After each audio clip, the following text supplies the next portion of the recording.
Hello everyone, आप सभी के लिए एक और नया जॉब अपडेट बीएसएनएल की तरफ से जो कि बहुत सालों बाद हुआ है जारी। Junior telecom officer JTO, BSNL JTO की वैकेंसी बहुत सालों बाद वापस देखने को मिली है, वो भी डायरेक्ट रिक्रूटमेंट के थ्रू। तो आज के इस वीडियो में हम जानेंगे इस वैकेंसी के बारे में, इस नोटिफिकेशन के बारे में, हर वो एक इंपॉर्टेंट डिटेल जो आप सभी के लिए जानना है जरूरी। और उसी के साथ में अगर चैनल पर नए हैं, चैनल को सब्सक्राइब जरूर कर लें ताकि कोई भी अपडेट मिस ना हो पाए।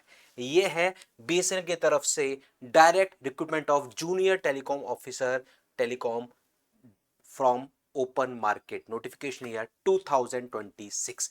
डायरेक्ट रिक्रूटमेंट ये होने वाला है बीएसएनएल में जेटीओ की पोस्ट के लिए। टोटल 100 नंबर ऑफ वैकेंसीज के लिए ये नोटिफिकेशन है। स्टार्टिंग डेट 4 जून 2026 रहेगी एप्लीकेशन फॉर्म फिलिंग की। लास्ट डेट जो रहेगी वो रहेगी 3 जुलाई। और एग्जाम जो संभावित है सीबीटी बेस्ड एग्जाम वो अगस्त 2026 में टेंटेटिवली शेड्यूल्ड है। 100 नंबर ऑफ वैकेंसीज का ये रहा पूरा bifurcation name of circle wise. Total 21 circles हैं जहां पर आपको पोस्टिंग दी जाएगी और ये हैं वो 21 सर्किल्स जहां पर ये नंबर ऑफ वैकेंसीज हैं। तो जब भी आप फॉर्म फिल करेंगे, आगे भी मैं आपको बताऊंगा, जब फॉर्म फिल करेंगे तो वहां पर आपको आपकी चॉइस फिल करनी होगी सर्किल्स की कि कौन सा सर्किल पहली प्रायोरिटी पे है, फिर दूसरी पे, फिर थर्ड पे। उस अकॉर्डिंग आपको पोस्टिंग मिलेगी इनिशियली। तो ये सर्कल्स का पूरा दे रखा है कि किस सर्किल में कितनी नंबर ऑफ वैकेंसीज यहां पर हैं। तो सबसे ज्यादा आप देखेंगे तो कर्नाटका सर्किल में है 26। उसके बाद आप देखेंगे तो मध्य प्रदेश महाराष्ट्र में है 16, केरला में है 15 और एमपी में है 10। बाकी सब में आपके सिंगल डिजिट वैकेंसीज हैं। टोटल इस तरीके से 100 नंबर ऑफ वैकेंसीज होती हैं जेटीओ की। स्केल ऑफ पे यहां पर इन्होंने दे रखा है, दैट इज स्केल ऑफ पे आपका ये रहने वाला है।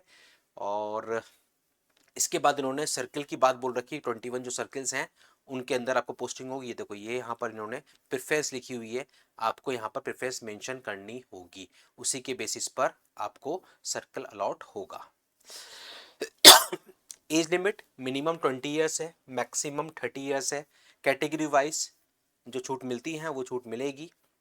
ओबीसी के लिए 3 साल की 33, एससी एसटी 5 साल 35 ईयर्स। बेंचमार्क डिसेबिलिटी वालों के लिए 40 से 43 45। इस तरीके से जो भी छूट है वो मिलने वाली है।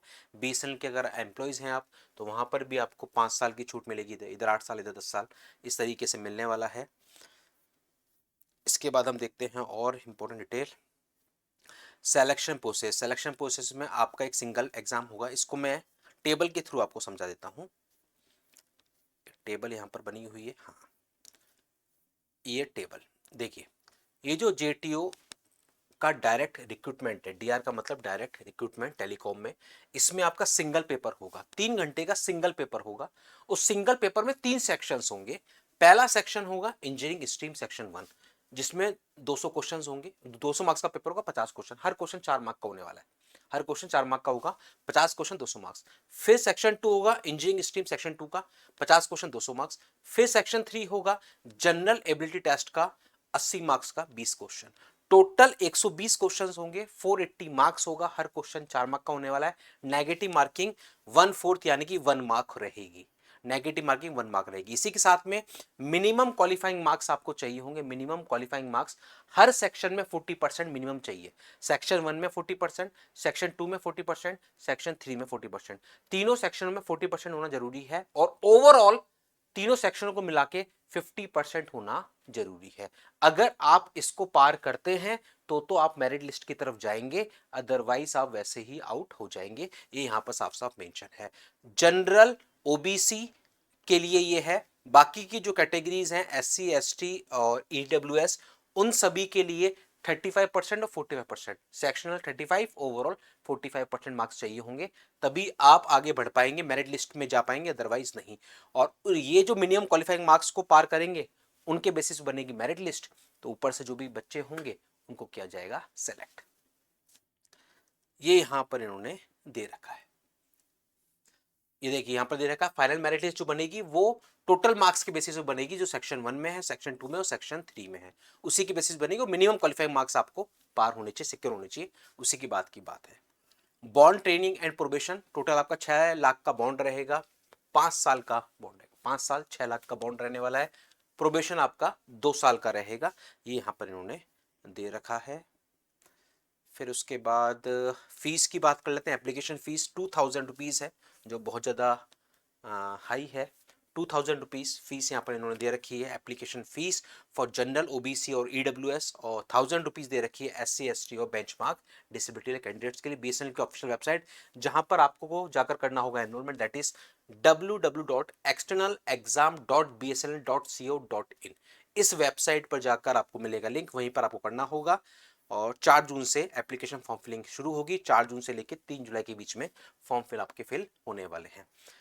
फिर इसके बाद इन्होंने कहा, और देखते हैं क्या है, चॉइस ऑफ एग्जामिनेशन सेंटर, इसकी भी लिस्ट इन्होंने दे रखी है, कहाँ का एग्जाम होंगे वो लिस्ट दे रखी है, वो भी आपको चॉइस फिल करनी होगी एप्लीकेशन फॉर्म फिलिंग के दौरान।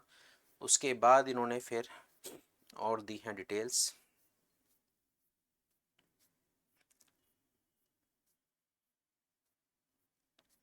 देखिए ये इन्होंने दे रखा है एनेक्शर ए, जिसमें दे रखी है एजुकेशन क्वालिफिकेशन को बहुत क्लियरली।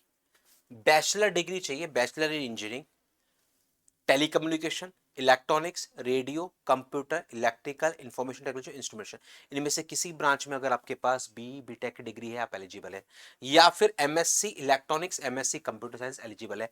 हायर क्वालिफिकेशन एमटेक वाले कैंडिडेट्स भी एलिजिबल रहेंगे। रेस्पेक्टिव ब्रांचेस में आपके पास डिग्री होनी चाहिए, आप एलिजिबल रहने वाले हैं। ये यहाँ पर इन्होंने साफ साफ मेंशन कर रखा है। अब बात करते हैं सिलेबस की, जो आपका एग्जाम है उसका सिलेबस क्या होगा। तो देखिए सेक्शन 1 इंजीनियरिंग, सेक्शन 1 जो था उसमें सबसे पहला सब्जेक्ट है मेटेरियल एंड कंपोनेंट्स, फिर है physical, electronics, electrons, devices and ICs, network theory, EMFT, फिर है मेजरमेंट, पावर इलेक्ट्रॉनिक्स। सेक्शन 2 है, उसमें है analogue, digital, control system, communication, microwave engineering, computer engineering, microprocessor. और सेक्शन 3 जो है वो है आपका जनरल एबिलिटी टेस्ट, जिसमें आपसे जनरल इंग्लिश के क्वेश्चन पूछेगा, ठीक है। उसके अलावा जनरल नॉलेज के क्वेश्चन होंगे जो कि करंट इवेंट पे बेस्ड होंगे, और ऑब्वियस सी बात है टेलीकम्युनिकेशन है डिपार्टमेंट, तो उससे संबंधित क्वेश्चन वहां पर आपको देखने को मिलने वाले। हिस्ट्री ऑफ इंडिया होगा, ज्योग्राफी होगा, ये सारे क्वेश्चन आपको यहाँ पर मिलने वाले हैं जनरल एबिलिटी टेस्ट में। और ये है एग्जामिनेशन सेंटर की लिस्ट जहां पर आपका एग्जाम कंडक्ट कराया जाएगा। ये है टोटल 27 एग्जाम सेंटर्स, जिसकी प्रायोरिटी आपको फिल करनी होगी कहां पर आप लोग एग्जाम सेंटर लेना चाहते हैं। तो ये सारी डिटेल्स हैं जो कि बीएसएनएल की तरफ से जारी कर दी गई हैं इस नोटिफिकेशन में for the recruitment of junior telecom officer. तो बहुत सालों बाद ये वैकेंसी देखने को मिली है, तो आप में से वो सभी एस्पिरेंट जो चाहते हैं इस जॉब के लिए तैयारी करना, जो चाहते हैं इस जॉब के लिए एप्लीकेशन फॉर्म फिल करना, ध्यान रखिएगा 4 जून से एप्लीकेशन फॉर्म शुरू होंगे, 3 जुलाई लास्ट डेट है, और अगस्त 2026 संभावित डेट है एग्जाम कंडक्ट होने की। अगर आपके मन में है इस वैकेंसी से जुड़ा कोई और सवाल तो इस वीडियो के कमेंट बॉक्स में जरूर डालें, ताकि आपको मिल सके उसका सॉल्यूशन। उसी के साथ में अगर चैनल पर नए हैं, चैनल को अभी तक भी नहीं किया सब्सक्राइब, तो कर लीजिए सब्सक्राइब, क्योंकि यहाँ पर आपको मिलते हैं आपसे जुड़े हुए वैकेंसीज के सारे लेटेस्ट अपडेट। मिलते हैं अगले वीडियो में इस बीएसएनएल जेटीओ की और फर्दर डिटेल्स के साथ, और उसी के साथ में और नए जॉब अपडेट्स के साथ। Thank you.